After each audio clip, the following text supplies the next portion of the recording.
Meanwhile, in Colombia, the designated decade volcano known as Galeras, which nearly 500,000 people live in close proximity to, produced an increased number of earthquakes. And, while a volcanic eruption was ongoing in the Galapagos Islands, new unrest began at another shield volcano a continent away.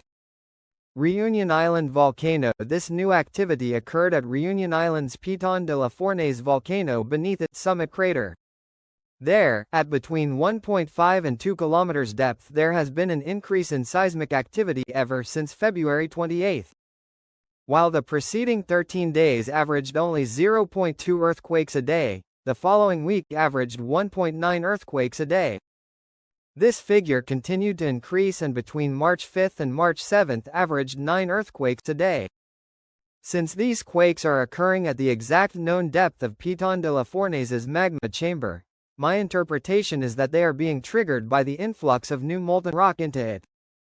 This magma has pushed up the overlying ground, which has been detected since February 15. It may now only be a few days to weeks before the pressure in this magma chamber reaches such a high level that it sends magma upwards via an intrusion. While such an intrusion is not guaranteed to result in a volcanic eruption, at Piton de la Fournaise such intrusions tend to result in an eruption about 2/3 of the time. Piton de la Fournaise during the last 25 years has averaged an eruption about once every 10 months. Meanwhile, in Alaska, 16 miles west of the town of Unalaska, the Makushin Volcano produced Makushin earthquakes, its strongest earthquake swarm in 3.5 years. This earthquake swarm began at 5:14 p.m. local time on March 4, striking 1 to 6 miles southeast and east of its summit caldera. 7 earthquakes rapidly occurred in the first 5 minutes, with 12 more earthquakes occurring over the next 7 hours. Almost all of these earthquakes occurred along a fairly obvious northwest to southeast trend, but only involved incredibly low magnitude earthquakes which were too small for people to feel, ranging between magnitudes 0.52 to 1.2.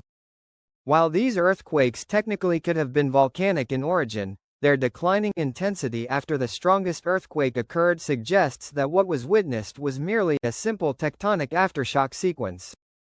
And, if we overlay the known faults on this volcano, we can see that the earthquakes perfectly paralleled a specific fault line. As a result, in my opinion, I am not too concerned about this seemingly tectonic sequence at the Makushin volcano.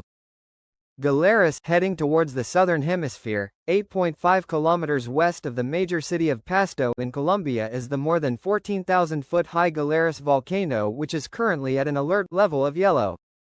This alert level has been maintained since its last eruption ended in 2014, as the volcano truly has continuously produced elevated scientific readings in the decades since.